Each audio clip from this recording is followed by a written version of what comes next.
Hai semua, balik lagi di Auto Expose. Hari ini kita akan bahas bagaimana motor listrik itu bekerja. Sekedar informasi, motor listrik DC merupakan jenis motor yang banyak sekali digunakan pada kendaraan. Dari kipas pendingin, motor starter, wiper, power window dan masih banyak lainnya. Lalu bagaimana prinsip kerjanya? Proses yang terjadi di dalam motor listrik DC itu seperti apa? Nah, kita akan bahas sesimpel mungkin. Kalau kita cari referensi tentang motor listrik, kita bakal menemukan ternyata motor listrik itu ada banyak jenisnya.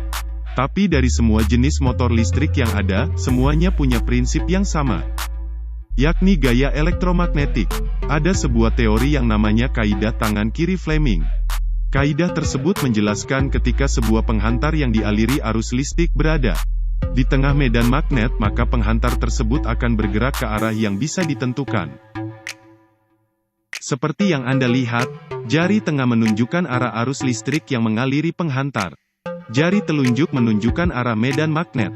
Sementara ibu jari akan menunjukkan kemana arah penghantar tersebut bergerak. Jadi misal saya punya kawat penghantar yang saya letakkan di antara dua magnet. Kemana arah medan magnetnya? Ke kiri.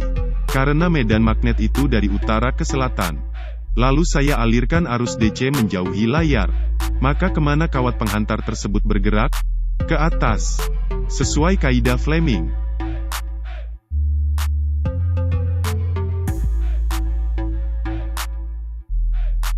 Sekarang kita perbesar magnetnya dan ganti kawat penghantarnya seperti pada gambar.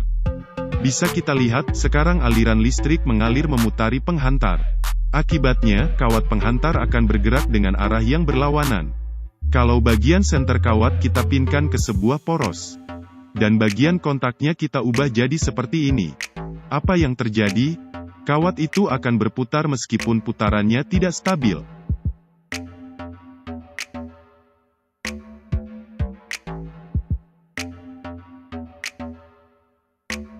Agar lebih stabil, kita tambahkan lebih banyak kawat. Jadi hasilnya akan seperti ini. Sekarang putarannya sudah stabil, bukan? Sekarang kita aplikasikan ini pada motor listrik. Ada dua komponen utama pada motor listrik, yaitu stator dan rotor. Stator itu penghasil magnet yang diam, sementara rotor adalah kawat penghantar yang diperbesar.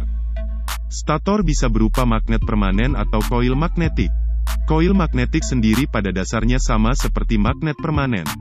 Tapi, koil magnetik perlu arus listrik supaya ada magnetnya. Bentuk koil magnetik itu seperti ini, ada kumparan yang melilit inti besi. Saat kumparan itu kita aliri listrik, maka magnet akan terbentuk. Dengan kata lain, dengan cara ini kita bisa mengubah besi menjadi magnet dengan mengalihkan arus listrik.